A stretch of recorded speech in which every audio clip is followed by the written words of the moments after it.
Hey everybody, what's up and welcome back to today's video guys. And today guys, I'm going to be showing you how to add custom fields to your checkout on Gumroad.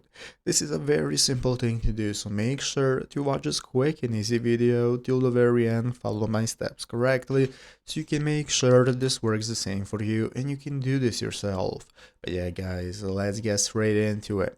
So the first thing we want to do is to go ahead and open up the official Gumroad website right here, gumroad.com, if you're not already. So if you do not already have it open up and logged in, you can go ahead and log into your account from this homepage. If you do not have one, just go ahead and create an account. So after logging in, this is going to be the homepage you're greeted by. Now we can get started following this article right here on the official help center, how to get started with checkout customization. And here we have an option on how to add custom fields. So custom fields help you collect additional information from your customers, and this is what we can do to go ahead and add them. Each custom field can be applied to all products or only a subset. So basically guys, what you want to do is to go ahead and follow the steps right here. You can add three kinds of mandatory or optional custom fields. You have your text boxes, check boxes, and terms. So each of the fields can be applied to any products or only a subset. So basically what you want to do is go ahead and follow the rest of the steps right here. By clicking the custom fields option, it's going to take you to the checkout page. So here you can access your checkout at the left side of the screen, from where you can get started adding custom fields. By clicking the plus button, you can get started selecting what kind of field it is,